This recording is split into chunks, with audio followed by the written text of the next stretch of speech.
Well, it's time to engage. Moods are front and center. Enter the stage. Mind, body, and spirit to try synergy. Ask, not like Kennedy. Feel the energy. Jump as you live. Try to give all You're currently dating your ex. Yeah. You're currently dating your ex. Yeah. So they are still your ex. Yeah.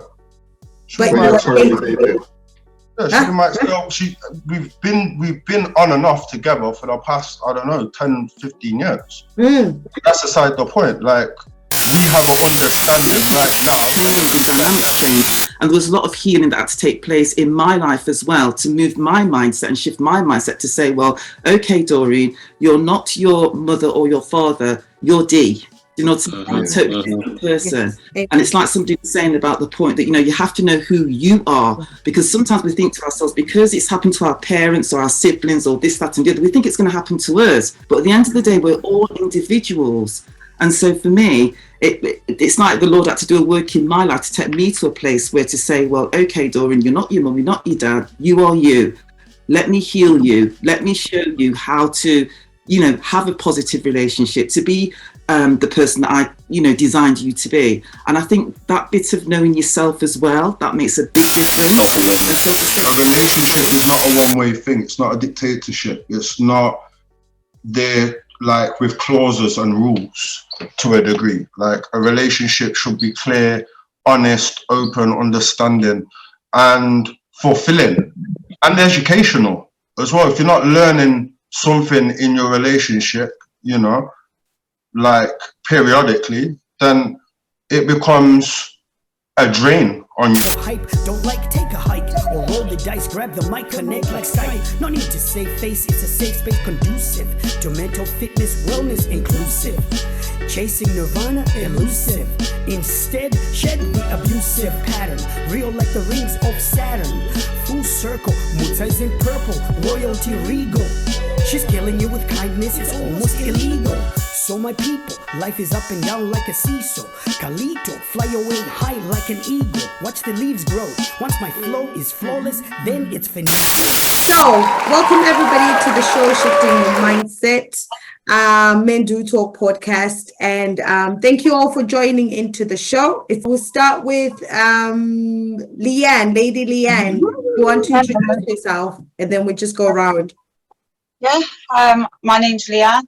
I'm here representing Shifting Your Mindset. I do some voluntary work, and yeah, here to join in the conversation. Thank you. Lady M.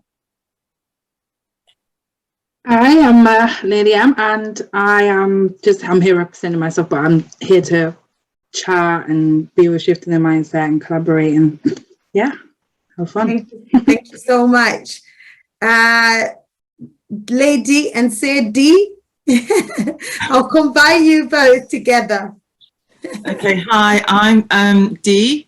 Glad to be here on the forum, and I'm excited to see what we're going to be talking about today. Yes, and I'm Michael, and I'm here to, as it were, make contributions and indeed to participate as much as I can. It's always an honor to have you guys. And Sir Nate. Yeah, hello.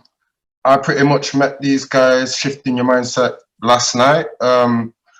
Their ethos aligns pretty much with mine. I'm working in the community at the moment and just would like to collaborate with them in the future and just see where this goes, you know. Thank you so much. And then say Shifting Your Mindset, but say Emmanuel. Hey guys, yes, it's Emmanuel. I'm here representing Shifting Your Mindset, representing, you know, just human beings and humanity. It's here to share with you guys. Nice. Thank you. And my name is Mutsa. I am representing Shifting Your Mindset. I'm representing God. I'm representing love. I'm representing good. That's what I'm here for. And I am going to be your host. Andre. Yellow, we say Hello. people, everyone good in the video, everyone good on the radio. So yeah, I'm from Nottingham. I'm representing Shifting, I'm representing Knots, I'm representing my family, and yeah, ready to have a good old convo and see what we can get at. Say, Emmanuel, and I think the whole idea of this podcast is for us to shift the narrative, have open conversations, where unfiltered conversations. You're free to plead the Fifth Amendment if anything is uncomfortable, but the whole point, the end goal for it is to inspire, empower, and heal. So our topic today is going to be around healthy relationships. What does a healthy relationship look like? Hold that thought. Lady M, have you ever been in a healthy relationship? That's a really interesting one, because, you know, Nate kind of expanded it. I think like before was on about relationships as in, you know, boyfriend, girlfriend, wife, husband. So expand it to family. Yeah, I would say yeah. Okay. I'll say yeah. I'll ask the reason. There's another question that's going to come after this. Lady D and Sir Michael, have you guys ever been in a healthy relationship? Yes, we are in a healthy relationship. I like that. Have you ever been in a healthy relationship, or are you in a healthy relationship? Yeah, been in a healthy relationship. And yeah, I do agree with what's been said. Okay, hold that thought. We're coming. Lady Leanne, have you ever been in a healthy relationship? Obviously we spoke on this last time. I don't believe I have, but I believe I'm in a place where I'm developing those, whether it's friendships or romantic relationships. I'm definitely in a place where I'm developing those now. Yeah. All right. And say, Emmanuel, have you ever been, or are you in a healthy relationship? Yes, I've definitely been in a healthy relationship, and I would say currently I'm in a healthy working relationship as well. Right. So I'll ask you the question again. Have you ever been in a healthy relationship, Sir Nate? When you say healthy relationship, can you define it, please? Well, that's what we're going to do today. We want to hear your thoughts. What is the health? What does it look like? What does it? Because I don't know. It looks like understanding. It looks like understanding on both parties. You know, a relationship is not a one-way thing. It's not a dictatorship. It's not there like with clauses and rules to a degree. Like a relationship should be clear, honest, open, understanding, and fulfilling and educational as well. If you're not learning something in your relationship, you know, like periodically, then it becomes a drain on you in a way, because you just feel like you're kind of stuck with the same person. You're not really evolving. You know, they might be doing some habits that you don't like and you can't get through to them, like to change their habits, or vice versa. You know, so relationship is a soul contract. Let's just say it like that. It's like an unwritten contract between two souls. My next question now is there a difference between an husband and wife, boyfriend and girlfriend? Are the principles different for healthy family relationships, boyfriend and girlfriend healthy relationships, husband and wife healthy relationships, working relationships? Are the principles different, or do we have to define healthy relationships for each, or is it just the same? I'm going to jump in and say on that one, the principle is the same, but the boundaries are different. And what I mean by that is the principle of a healthy relationship, from my point of view, is what you can give to each other, what you can give to the significant other in that relationship, and what they can give. Not so much what you can take or what you're going to get, but what you have to give. And if it works for that other counterpart. The boundaries obviously are different between a romantic relationship, a family relationship, a working relationship. So yeah, that's just my view. I don't know if anyone else has anything. I would say I'd feel like it's not much different. Obviously, there's the intimacy is different, of course, when it comes to a wife, husband, when it comes to your mum, your dad, or any family. But essentially, when you, especially wife and husband, essentially you become a family anyway. You become family. So yeah, I think it's not very much different. No, I think it's different because obviously you have your family. You can't choose your family, but you definitely choose your partner. You know, even though people say, "Oh, you know, I was walking down the street and I bumped into them," you have a preconceived notion of what you expect from somebody. You know, I'm currently dating my ex, so for me, it kind of like, I don't know. It's a touchy one because I've witnessed abusive relationships all my life, and I've seen the cycle, and I know that it really starts from home. It's all about educating from a child. If a child only sees negativity and abuse, it's just going to repeat that cycle until something drastic really happens to make them shift that mindset. Said you're currently dating your ex. Yeah. You're currently dating your ex. Yeah. So they are still your ex. Yeah. But So you're currently dating. Yeah, we've been on and off together for the past, I don't know, 10, 15 years.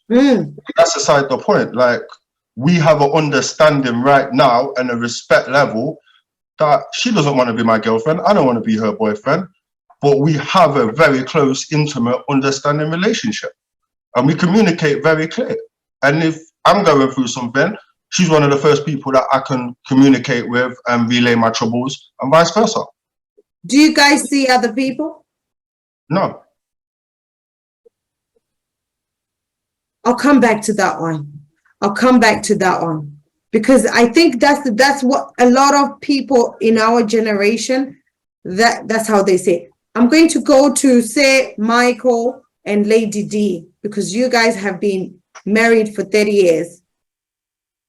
What defines that? So we have Nate's situation here, where he's dating his ex. They've been on and off for 15 years. They have an intimate understanding. They're there for each other. Does that count as a healthy relationship? Because you're the gurus, I think. Well, yeah, I mean, to be honest with you, I think it seems to me that the term healthy is mixed in somewhat with the idea of expectation. And so someone can say that's not healthy, or someone can say it is healthy, because in the end, they are receiving what they want or what they would expect from that relationship. And so there's a point at which, you know, rather than it being in a position where it's objective, it then becomes subjective. And so therefore, everyone who says that they are or aren't are coming from that subjective sense of what is healthy for them. And so there come a point whereby, you know, as the gentleman said earlier, that, you know, and I think you caught onto it a little bit, where, you know, he said that he's dating his ex and etc., but, you know, dating anybody else, and is on and off for 10, 15 years or whatever the case may be. And for them, it is where they put the line. So if they put the line and say, this is healthy for us, then for them it's healthy. So the issue is about where you define healthy is, and from what perspective. But there is another perspective which is more objective rather than the subjective sense. But from a subjective sense, everyone will be able to define their own idea of where that relationship is, whether it's healthy or unhealthy. Yeah. I think ultimately for me, it's about knowing yourself and being true to yourself. and knowing your own boundaries, and as long as you're happy operating within those boundaries and they're being respected, then that's healthy. So ultimately it's about loving yourself, because when you do that, you're not relying on the other person. Okay, all right. Lady M? Yeah, I really like what Michael said, actually, because it changes some stuff. It's based down to what the boundaries are between the people who are in the relationship, who are in the situation. And so if they have an understanding on their boundaries and they're meeting each other's needs, then to them that is then healthy. So, and again, as Leanne was saying, it's about knowing your boundaries, having healthy boundaries, but it's not just knowing your own boundaries, it's also knowing the other person's boundaries as well, and seeing if there's a clash between boundaries too, because sometimes then you can be catering to their boundary because they have theirs set and yours is not set, and there's a set, and you could be catering to their boundaries, not realizing that you're actually destroying your own and you're taking down your own. And so it's understanding that and knowing that as well, knowing that if that person has a completely contrasting boundaries, like say you've got someone who has a boundary of, I won't let this person get too close, and you've got another person who has a boundary of, I want to be open and grow, I want to be open and love that person. These are two contrasting boundaries, and if one of them is set, the other one's going to get hurt. And if they, so it's So I guess it's almost like the same thing that Leanne has said, that staying true to yourself, what is true to you, and understanding you yourself as a person, what feels right for you. Yeah. King Emmanuel.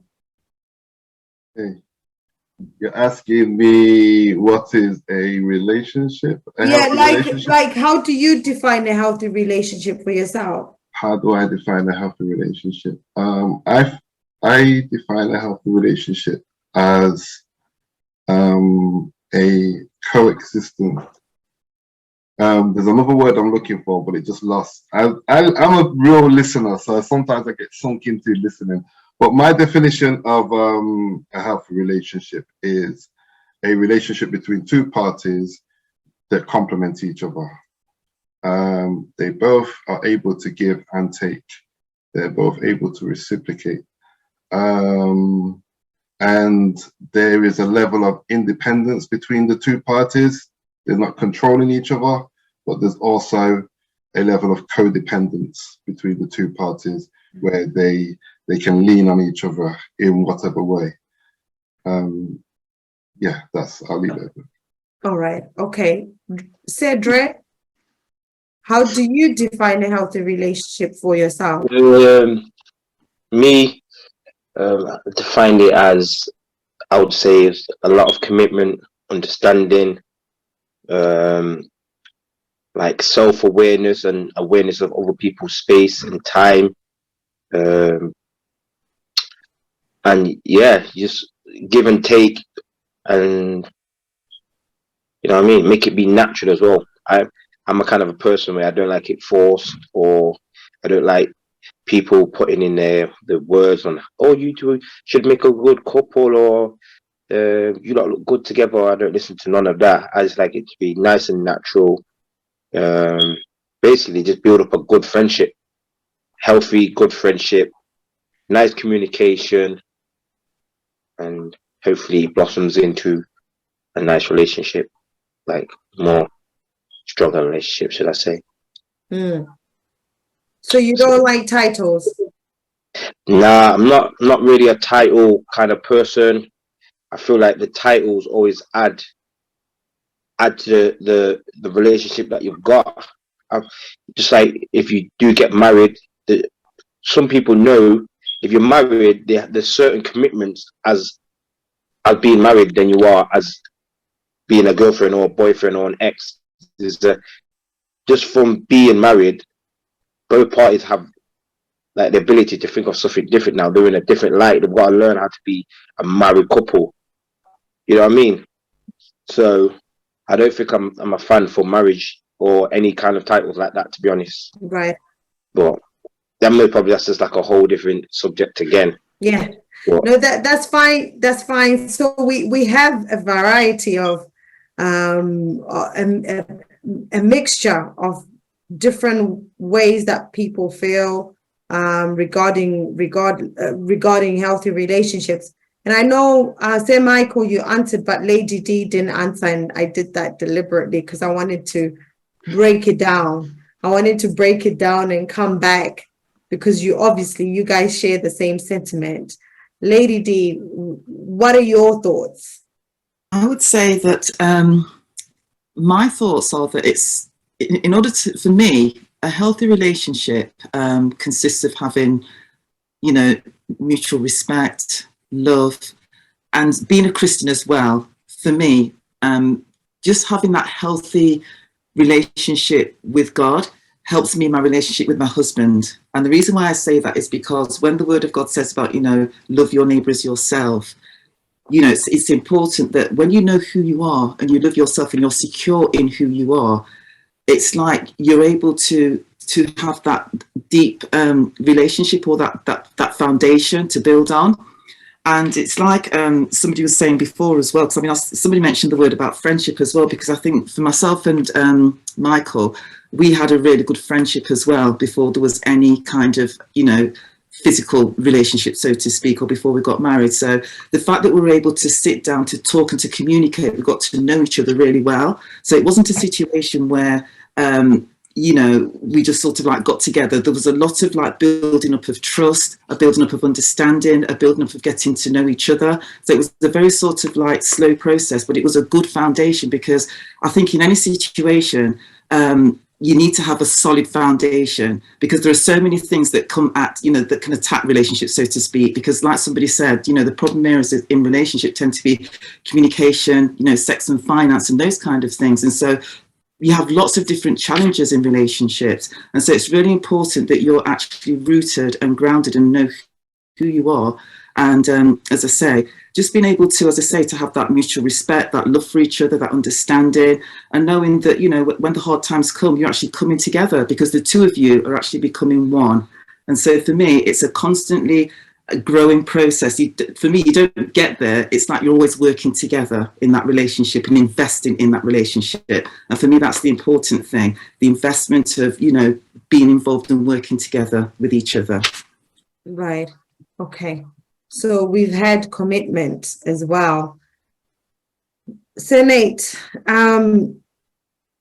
so whilst you're dating your ex, is there an element of commitment? Is it, do you believe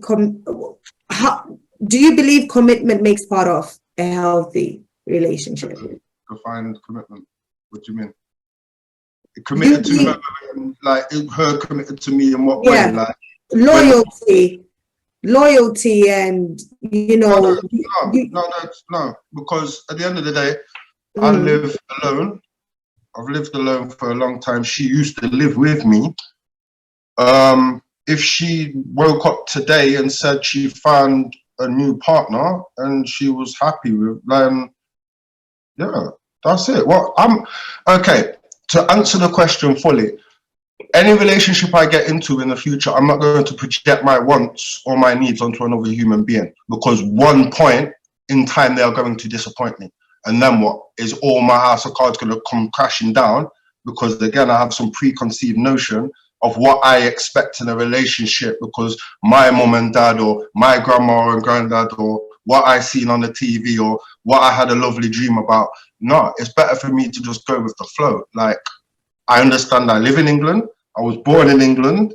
So the way that things are set up, i.e. marriage, i.e. dating, is here. It's a very small island in this world. And if I go to your place, or if I go to some other people's native places, the customs are going to be a little bit different. And I've met enough people to understand that, oh, okay, the way you guys do things today over there is not how we do things today over here. So I've had to come out and shift my mindset on all of that stuff. So that's the answer for that one.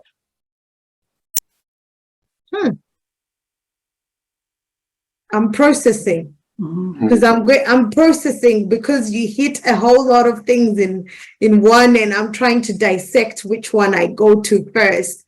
And does anybody else in the room share the same sentiments with Nate? Does anybody else believe in that kind of relationship, if I may ask? Because I want to hear different perceptions. I'm gonna say I kind of, I'm gonna say I do kind of. Yeah. But I'm a little bit different. I did kind of have that mindset at certain times when I felt like I was down, or I did get disappointed and wish not and whatnot. But on my little journey and what I've seen and what I felt, I've understood and understood that I'm not perfect, and a lot of other people aren't going to be perfect. So I know I've got my faults, and my partner, when a partner comes, are going to have their imperfections and stuff like that. That's all the thing about building a good, strong relationship, is when you can understand and see these situations and still be there throughout it, and hope that when you're at your worst, that your partner will be there for you as well. That's commitment. So that's what I'm trying to say. But like, why I'm trying to say I'm not really in for the marriage or relationship or whatever, because my age range, or the people that I've been going for right now, the mindsets are a lot different to, the bigger people. You understand? So, you know what I mean? When I'm older and wish not, if I find the right person and I'm more settled down, I would love to get married and whatnot, and just, go a couple of holidays, little cruises, them little things. But for now, for me to try and find someone to do that right now, there's too many variables, there's too many situations where some people just can't mentally handle it in a relationship or single. So, right. So you are saying right now you don't agree to the concept of being married and whatnot, because you just feel like there isn't the right women around you, or there isn't the right partner around you that would be ready for marriage. Of the mindset of a lot of people, and obviously myself. Okay, you're not ready for that. Okay, so it's a process.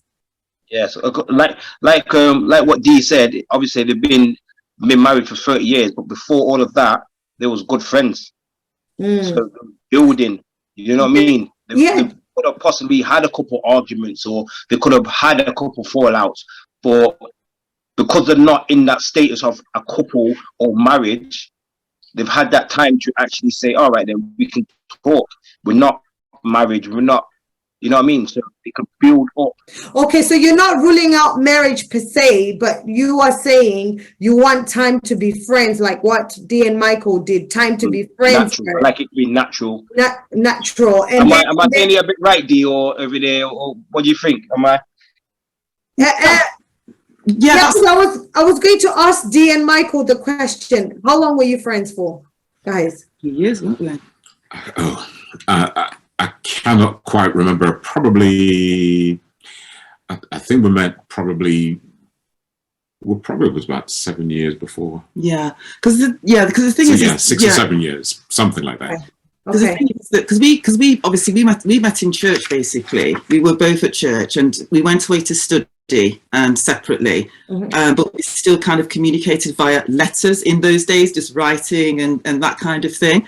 And so basically it was, and because the thing is as well is that, I mean, I too came from a broken home as well. And I have to say that I must admit, I used to say to myself, I'm never going to get married, because, when you think about what your parents went through, because from what, is it Nate that was speaking about his parents, that they remained good friends and everything?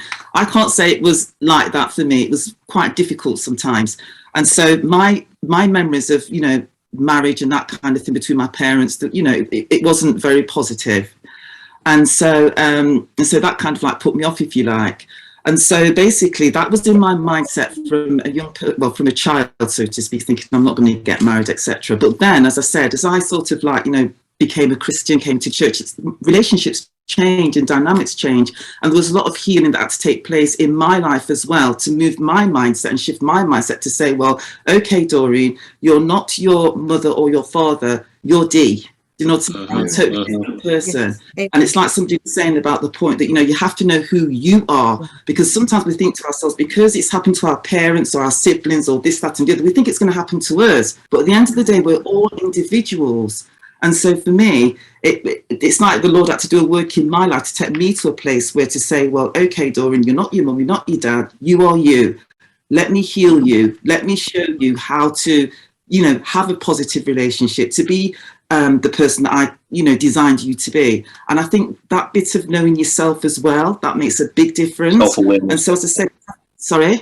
Self-awareness. Yeah, exactly. And so having that self-awareness as well, and knowing who you are, and like you said, you know, knowing what you're bringing into the relationship as well, and having that kind of confidence as well, you know, that kind of makes all the difference as well. So when you talk about the shift in the mindset, that is really important, because I think sometimes we do come from broken relationships or really bad experiences, and we take that into the relationship, and then we wonder why things break down again. Do you know what I mean? Because there's a part of us that needs to be like healed and made whole, and maybe we need to forgive or let go of things. Otherwise, you're just on this repetitive cycle where relationship after relationship after relationship, and it's the same issues.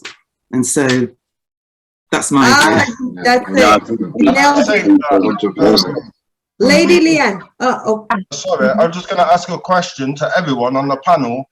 Do we take trauma, process it, and copy it? Because actually, that doesn't really make sense.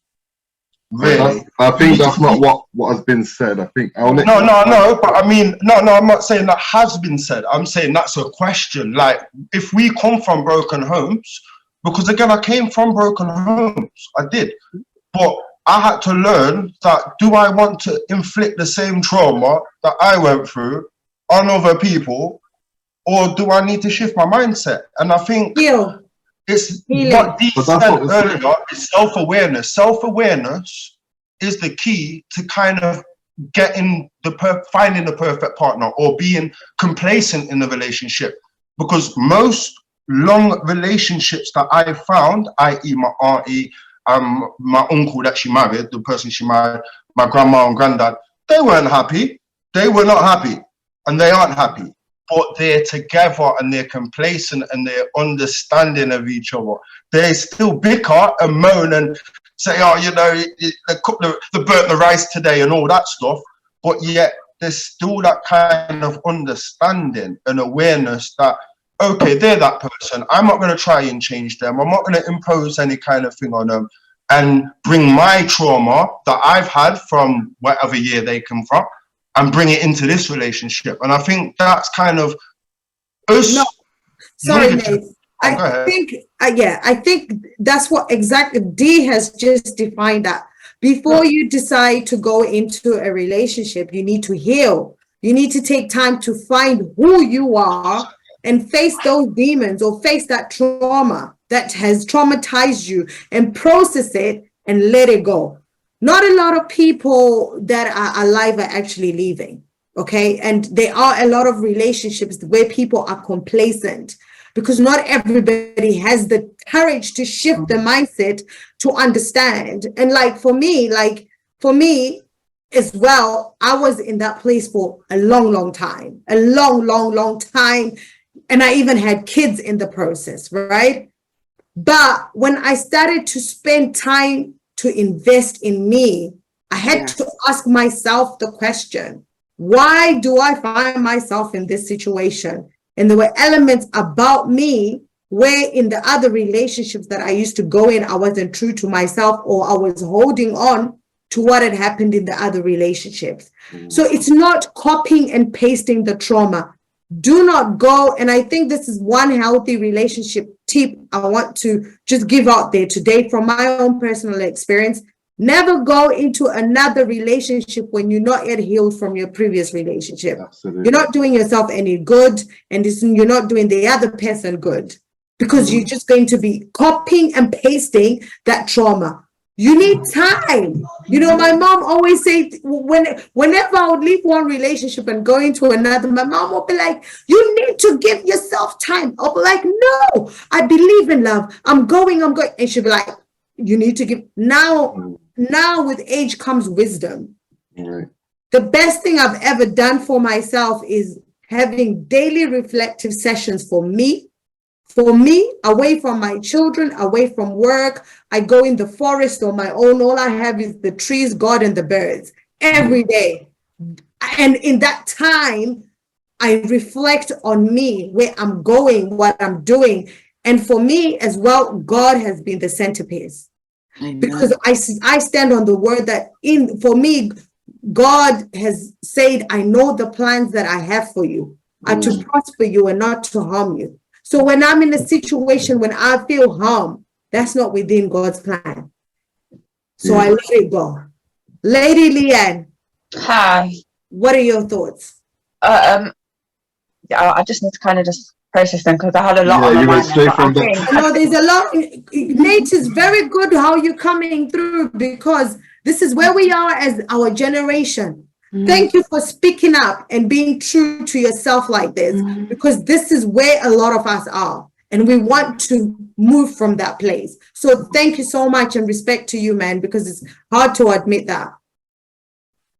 I think coming from a place of trauma, childhood trauma, very unhealed, a history of abusive relationships, I think ultimately it's about healing, because when we go into a relationship with fear and a need to be loved, a need to be wanted, a need for attention, or fears and unrealistic expectations from the other person, it's ultimately going to fail.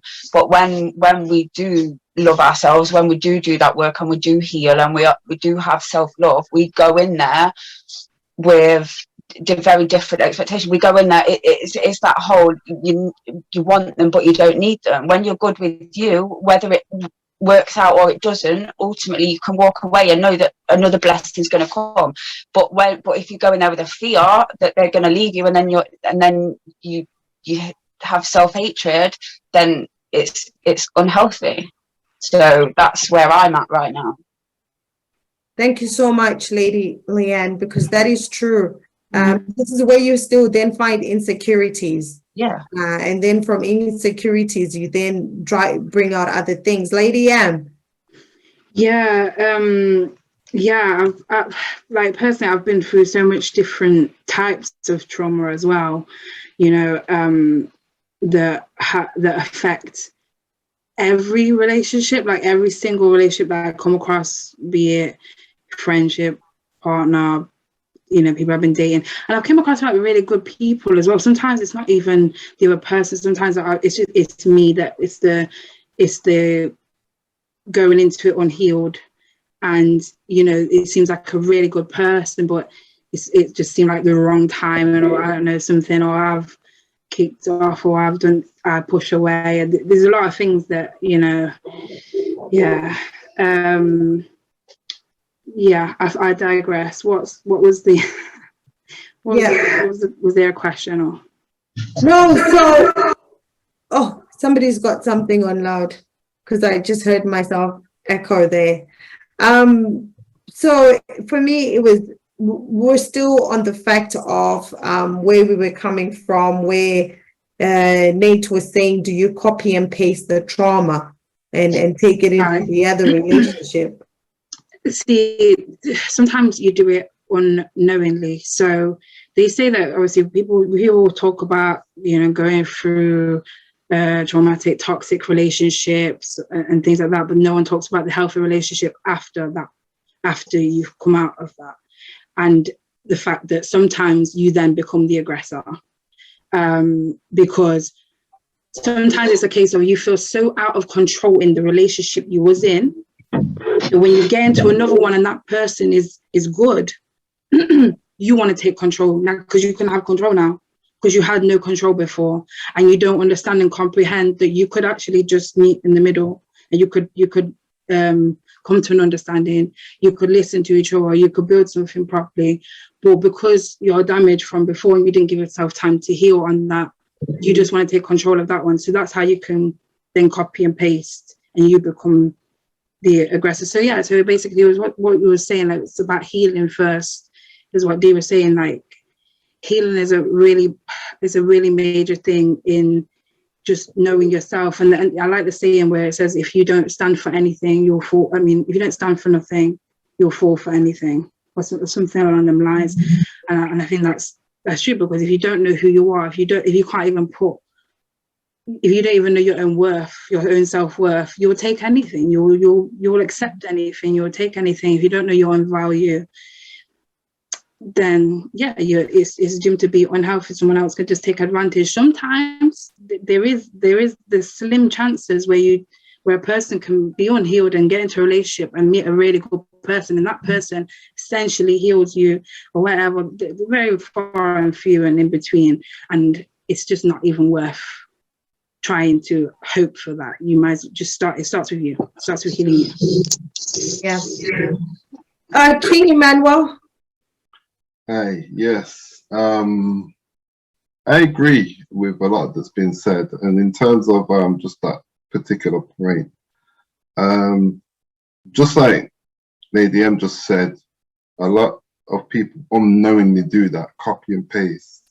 And I actually was reflecting on this one time because my parents divorced when I was very young.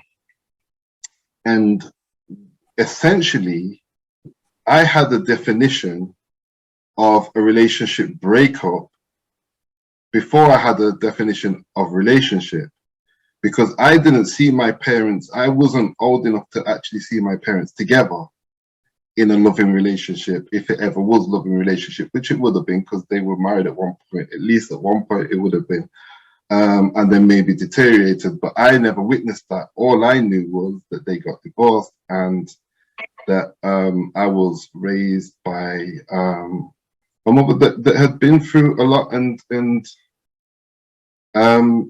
was feeling the after effects of that. So relationships was defined very much by a breakup to me, more than the relationship itself. And because of that, when I came of age, I was actually really good at relationship breakups. I just saw it as a part of life, but didn't really know what it took to keep a relationship. And if you marry that up with this idea that we get from books, novels, TV programs, that two people meet each other, and if they fit, then it just fits, and they just skip off into the sunset, and there's not that real showing of what it takes to maintain a healthy relationship, then a lot of people are really good at the breakup side of relationships, but not really that good at relationships itself. Right. Yeah, so I don't know, Dre, did you want to add on to something there? Because I have a real question for Sir Michael and Lady D. I've got a very crucial question, which I think might be able to help us. You're mute. Mine's a bit different. So basically, I don't think it's like a repeating, like people put the repeating cycle on themselves sometimes. And I do actually believe that sometimes it's in the genes. I know a couple of people might like disagree, but that obviously everyone's got their own faith, everyone's got their own mindset to do what they want. But if you're not really self-awareness or whatever, if you was brought into it and you know, like you was brought from a kid, if you know like, oh, don't touch the fire, it's going to be hot. All your life you're going to believe if you touch the fire it's going to be hot. So it's just in you, but you could know like, oh, I can touch the fire, but I can do it a certain way. You know what I mean? So when it comes to relationships and families, sometimes I think it's in the genes, and sometimes it gets repeated because it's like it's within you. So that's why I'm always for self-awareness. I always ask questions about what happened within my parents' relationship. Look at that, and obviously try not implement it again, try and be more understanding, more listening, so I don't repeat it, like without even thinking. So yeah. So Yeah, my point to the listeners as well. with regards to the DNA, I don't know. For me, I personally, I always think, we are different individuals. We might have similar traits with people that you are born with, but somewhere, somehow, you have an imprint of your own path as a person. And then that self-awareness and that journey can give you an opportunity to then know that, okay, this is the path my parents took. I'm taking this path. This is the path my grandparents took. Yeah. So we're not aware of that. I think, you can just easily go down the same thing. If your parents, you grew up with your parents where one of the parents was always shouting down to each other or wishing out and whatnot. So now you're in a relationship and someone's shouting down at you, you might just think that's a natural thing because it happened. You know what I mean? Is what I'm trying to say. Okay. All right. Yeah. Because so there's a saying that says we are who we're surrounded by. I don't know if you've heard that. We are who we are surrounded by. So if the way you act, the way you reflect subconsciously, then makes you become who you are, because that's what you're surrounded with. So, but then now, if you're self-aware, if you take time to reflect on your own and reflect on growth, you can say, hang on a minute, this is not what I settled for. And that's why sometimes you shouldn't be afraid to lose certain things. D, you said something that was very, very important. And I think it's a place where a lot of our generation is coming from right now. You were obviously raised in a broken home, which didn't have that unity that Nate spoke about, where you said it wasn't so positive. And then to the point where you grew up and said you didn't want to get married. But you were sitting, looking at me so beautifully and amazingly next to your husband, who you've been married to for 30 years. How did that shift happen? You know what? It was a long journey when I think about it. It was a long journey because I think that for me, I think coming from a broken home, it came with lots of other things as well, like low self-esteem, lack of confidence, not being able to articulate myself very well, and basically just sort of just not being a very confident person and just sort of being in the background, so to speak. And so I think that the thing for me is that when you sort of like having those kind of issues, you take it with you in whatever environment that you're in. Do you know what I mean? So when I went to uni, for example, I'd have brick walls around myself, basically. If anybody tried to come close to me, I was like, keep away, because it was almost like, I'm going to reject you before you reject me. Do you know what I mean? I wasn't always conscious of that, but that's just the way that I was. It was my survival, survival technique, if you like. And what I would say is that when I did become a Christian, I'll never forget this. There was a friend who was also a Christian at uni, and she said to me one day, she goes, Doreen, I'm just trying to be your friend. What's wrong with you? And that's when the penny dropped to say, actually, this isn't normal. Do you know what I mean? I've got somebody who wants to befriend me and be a friend, but I'm pushing them away. This is not normal. And that's when this self-awareness came in to say, well, something's not quite right. And I remember sort of like just thinking, well, what do I do with this? And, sort of like just praying, thinking, Lord, just help. Because, I know I've got issues, but I just don't know how to deal with all of this. And it was just it was a journey really, in the fact that, there was certain people that would come into my life that would just sort of like, just kind of like guide me, give me advice. I read a lot of books. I remember one book that I read was called Healing for Damaged Emotions. And there was all sorts of things. And I'm the kind of person as well that if somebody says something to me or recommends something, I try and check it out for myself. So I would sort of like attend various seminars and, just listen to what people were saying. And as I said, having meeting Michael as well, it took a long time for that friendship to develop, because in my mind, I'm thinking, well, what does this person want kind of thing. Do you know what I mean? And I wasn't particularly open because I felt that if I opened myself up, I'd be open to rejection, which is what I didn't want. Do you know what I mean? So it took a long time, a long process to actually go through that. But as I said, that was where the healing began to take place. And obviously, as I said, being in church and being a Christian and just, you know, listening to messages and believing and knowing that God loves me for who I am. You know, I don't have to do anything to prove myself to him. He loves me for me because, you know, he created me. And I think that having that understanding, I think that's why I think on the last program it was mentioned where, you know, the Bible says, love your neighbor as you love yourself. And if you can't love yourself, it's very hard for you to love somebody else. Because I think the thing for me was that as well, I used to think to myself, well, if somebody said that they loved me, or even God, if you like, you know, it was like, well, how can you love me? It's like it was almost hard to believe that. And it's like, you know, as I say in relationships, like, well, if somebody says that, it's like, well, how can you? Because I don't love myself, so how can you love me? Do you know what I mean? And I know it sounds a bit probably strange, but, you know, that's the kind of mindset. And I think that's why it's really good to have these conversations and understand the shifting that needs to take place. Because I think that if you remain in that kind of state or situation, I think that's where the devaluing can come, where you think that somebody's always better than you.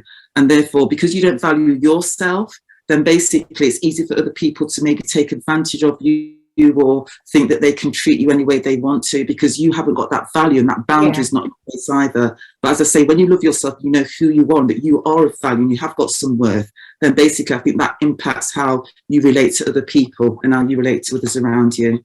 All right. Sir Michael, how was it for you trying to love somebody that didn't want to be loved?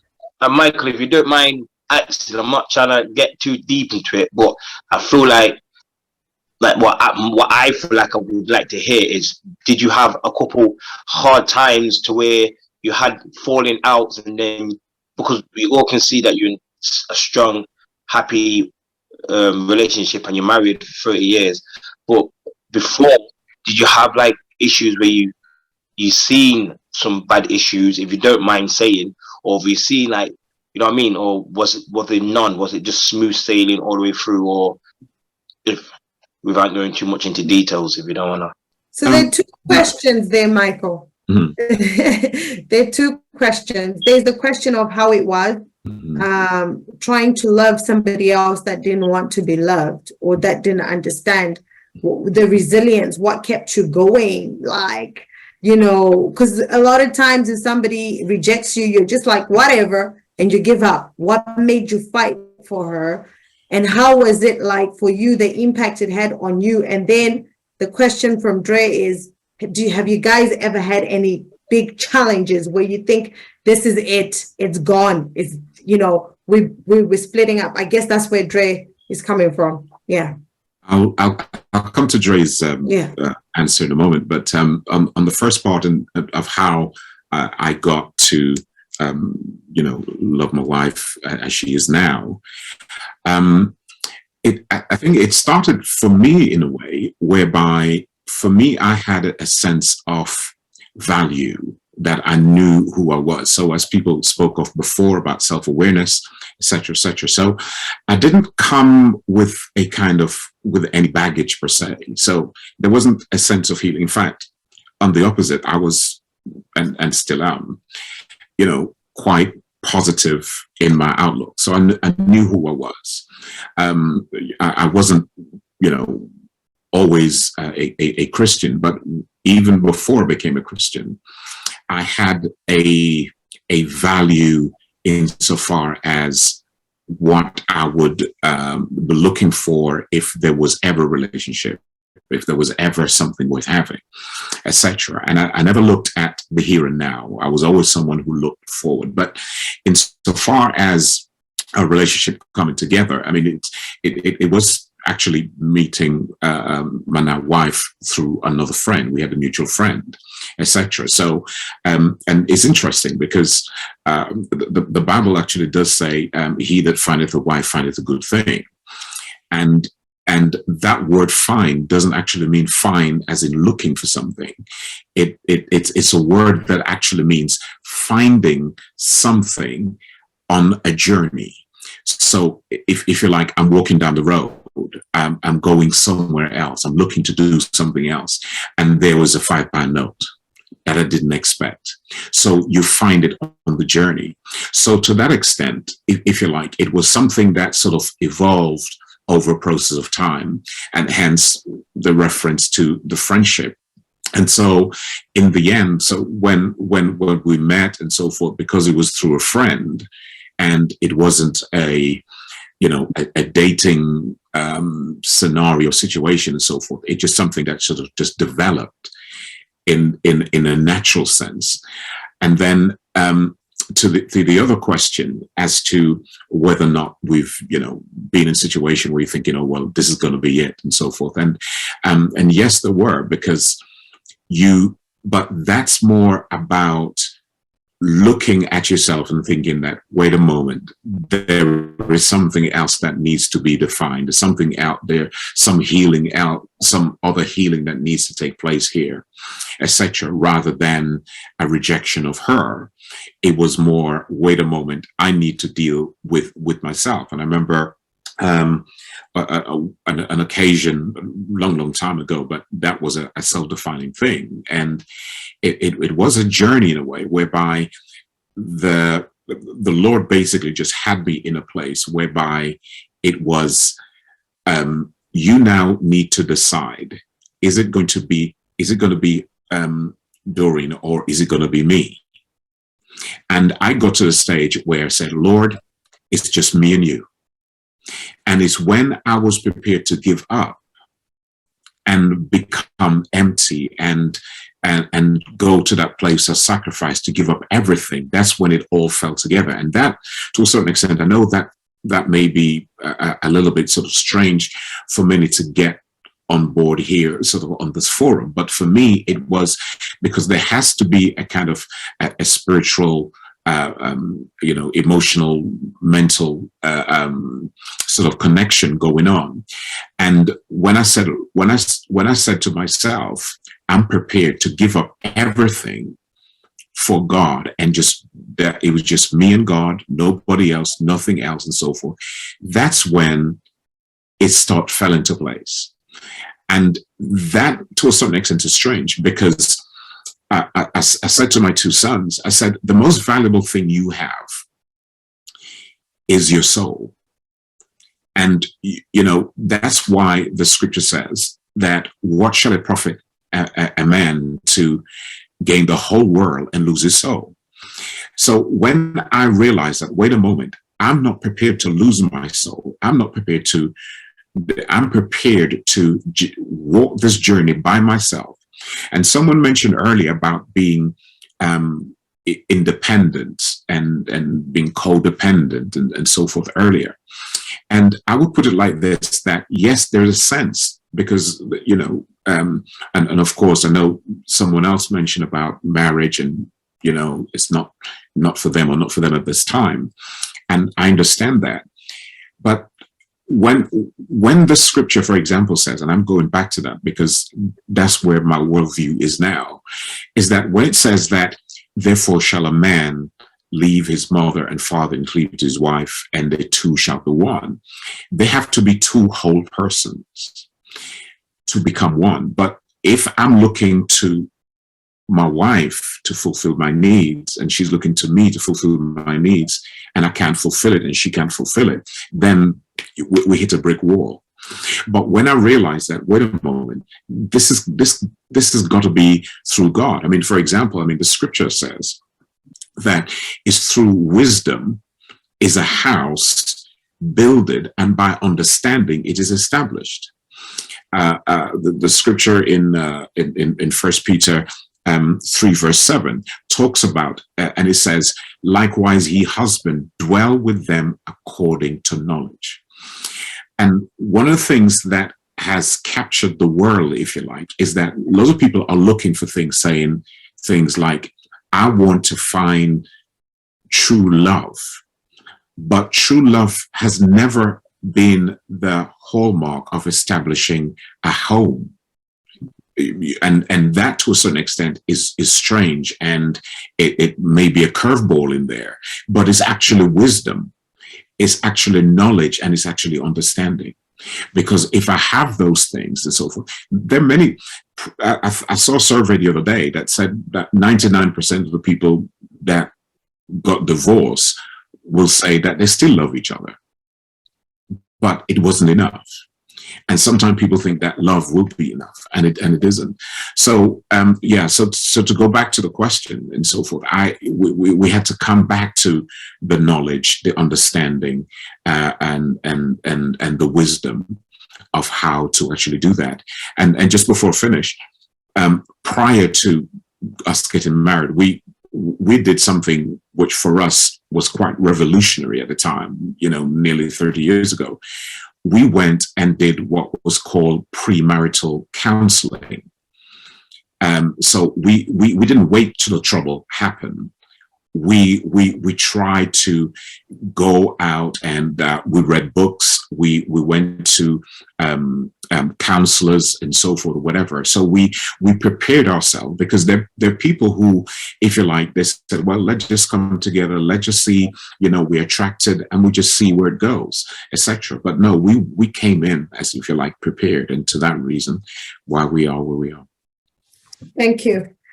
Thank you. You dropped a lot of gems, and the book Healing for Damaged Emotion is a book I think is worth reading if you're in that place of healing. Sir Nate. Hello? Yeah. So as it stands for yourself in the future, do you feel like you are okay just how you are, or do you see yourself in a place maybe you will eventually? I'm in control of my own destiny. Right. That's that. Do you know what I mean? If I want to go and find a wife essentially tomorrow, without, in legalities and more morality, then I'll just do that, And I think overarching to change your mindset is to kind of know that once you get up out of bed each morning and you do that physical action, everything goes aside with that. So kind of whatever you dream of. Leanne, what do you do to get to know yourself, to get to improve yourself, that self-awareness? What do you do? Well, I think some of the things that have helped me on my healing journey, that they weren't necessarily I didn't intentionally do it. I wasn't aware that they were helping me heal at the time, but now I'm aware. I try and give that advice to other people, but the things that helped me was absolutely church, being part of a community of people and pushing myself to do things that were out of my comfort zone. Like I've said it before, I used to do the readings on a Sunday morning, even though public speaking was not, I'd be red, I'd have my face down, but eventually it got easier and I kind of pushed myself to grow in that way. And another thing that's helped me is finding a hobby. So roller skating was a big thing for me. It became something that I did regularly, 3 days a week. Me and my kids got down there, and it's like I found a passion. I found something I loved and I enjoyed doing, and I was out there meeting people, and I was just gradually growing and becoming a more confident person without really knowing that that's what I was doing. Nice one. So it was finding people that actually build you, finding community of people that bring the best out of you. Yes. And not the worst out of you. And then also challenging myself. Yeah. And hobbies. Yeah. Okay, cool. So we've got hobbies, and finding a community of people that uplift you is more of, it goes back to what King Nate said, explore, go see what's out there in the world, and then find yourself. Lady M, what do you do yourself as a person? I just want to backtrack real quickly on what Michael was saying, because when he said he chose, in a moment he chose God over, his now wife, and we see many stories like that in the Bible anyway, and plus then also in Matthew it says, but seek first the kingdom of God and everything else will be added to you. And so this is what I'm learning, and this is what I'm now leaning into myself personally. This is one thing that's helping me. I've had a really great past 3 weeks. I mean, with God, it's like a pleasant stress, you know. I don't know. It's hard to explain. It's chaos, but it's peaceful. There's a peace there. I've been reading up on loads of different books, listening to loads of different books. I don't just listen to them though. I like to write things down, because they say when you write things physically with your hands, that you retain it a lot more. So it takes me a long time to get through it, but I've got like an app that shortens books to get straight to the point, so that I can literally write down the key points. And not only just looking at that, it's also looking at how I can put it into my life also, because I don't want to just be reading words just to read words. And sometimes it is just a seed, and, you know, a tree isn't grown in a day. So sometimes it is a reading of something, or you can read the same kind of thing, but several different times in several different books, and it only becomes relevant in certain situations. One major thing that I've been looking at though is like being proactive versus being reactive. And I'm a very reactive person, and I think that's been my major downfall in a lot of things, is because I am so reactive to everything. As soon as I feel like someone's done something against me, I react, I blow up, you know. Or and even with the children, dealing with children, being a single mother, dealing with the troubles that I have surrounding that also, I had to learn some proactive ways. I've been taking that in, digesting that more, looking at things more, getting them involved in, you know, conflict resolution and things like this, to try to have a more harmonious house, to be on the same, you know, wavelength, to build that relationship up and things like that. I really like how Nate talks as well, because he also brings different aspects, because I don't think like he does. And I like that it's piquing me, because it's like, it makes sense to me though in my mind, but I wouldn't think that way. So I really like, you know, I really like that. So yeah. What have you done, if you've done it already? What have I done? Similar to Mariah, just getting different perspectives through books. Nowadays, we've got a lot of technology. We've got podcasts, we've got YouTube and all these things, so that helps as well. But I've always been a seeker of truth, and it took me a long time. But what I realized as well, that I need to seek the truth of myself, because I once went through the world seeing what's wrong with everybody else. And I didn't see the common denominator in all my experiences, which is me. So when I started to realize, okay, then there's something I can do differently. That was a big part of my journey to understanding oneself. And so, yeah, reflection, listening to elders, listening to youngers, being open-minded, try not to judge other people, because I'm a person that is very much misunderstood a lot. And so one day I realized, if I can be misunderstood, maybe I can misunderstand other people as well. So I'll be judging someone and I might be misunderstanding that person. So I've started to go through life in a way where I just accept experiences and just see what it is that is good from a person. Someone can see 99% of the bad, but if you can see the 1% good, maybe you could do something with that and build a relationship and change a life, you know.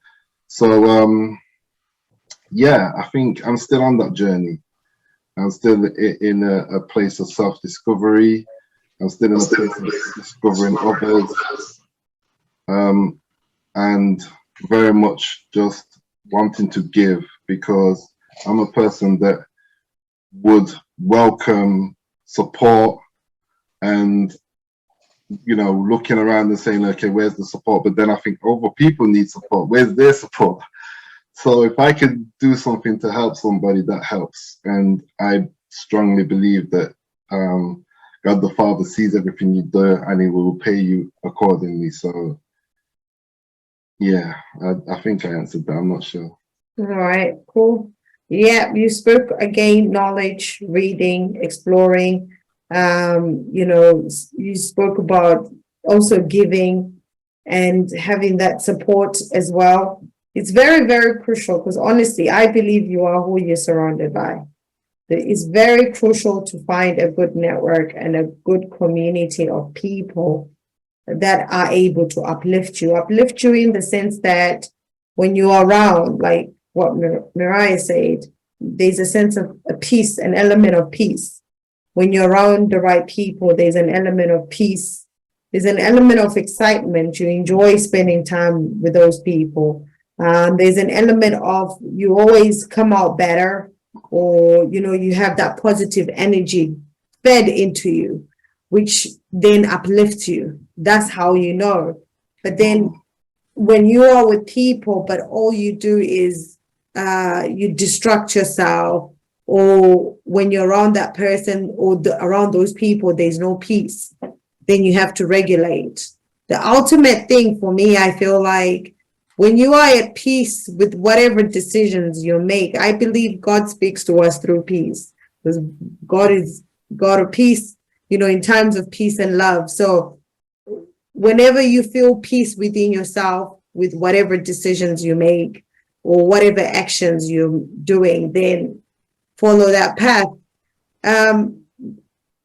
So Michael and Lady D, what would be, we're rounding off now, what would be the best relationship advice you can give us? Because you've both gone through that journey, and it's good to see that in that 30 years it wasn't perfect.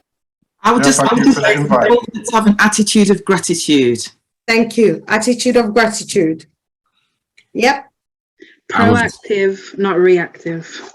Yes. Attitude of gratitude, proactive, not reactive. Yep.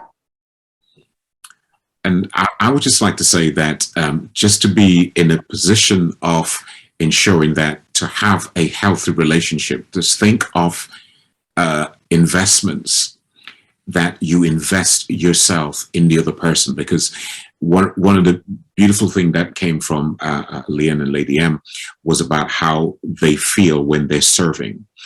And if everyone comes into a relationship knowing that they're serving, that's where the mutual benefit comes in, because each. So much, everybody. It has been amazing. Thank you so I'll much. say mine before we go. Thank All you. right. Oh, sorry.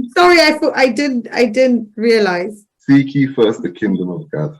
That's how I'm going to say. And what about Can I you? say mine? And his righteousness. And his righteousness. What did you say, Leanne?